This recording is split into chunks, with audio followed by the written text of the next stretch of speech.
వినాయకుడు పరిపూర్ణతకు మారుపేరుగా ఉన్నాడు. తన భక్తుల జీవితాల నుండి అడ్డంకులను తొలగించటమే కాకుండా వారిని సరైన దిశలో మార్గనిర్దేశం చేసేవాడుగా వినాయకుడు ఉన్నాడు.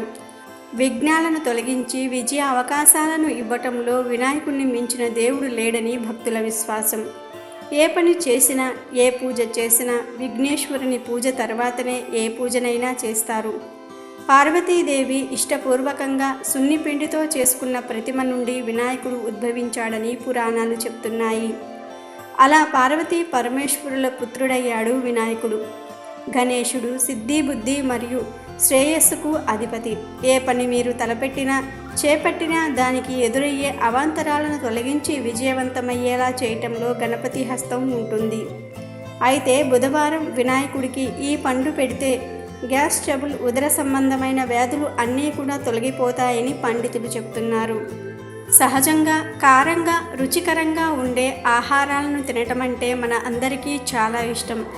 వాటిని చూడగానే తినేయాలనిపిస్తుంది. కొన్ని సందర్భాలలో టేస్ట్ చేస్తూ ఉంటే మరి కాస్త ఎక్కువగా తిన్నారంటే కడుపు నొప్పి లేదా కడుపుబ్బరంగా అనిపిస్తూ ఉంటుంది. ఎక్కువగా తిన్నప్పుడు జీర్ణం కానప్పుడు అజీర్తి సమస్యలు వస్తూ ఉంటాయి. పొట్టలో ఆహారం జీర్ణమవ్వకుండా అప్పుడప్పుడు కొన్ని రకాల వాయువులు అడ్డుకుంటూ ఉంటాయి.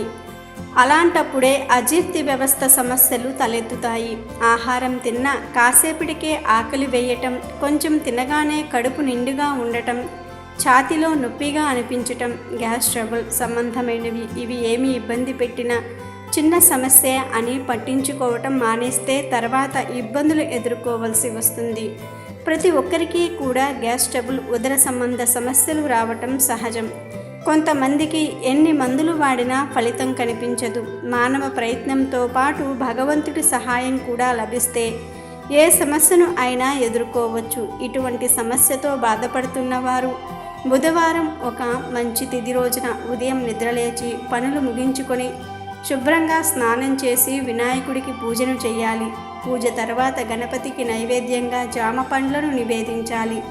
ఇలా చేయటం వల్ల మీకు ఉన్న అనారోగ్య సమస్యలన్నీ కూడా తొలగిపోతాయి.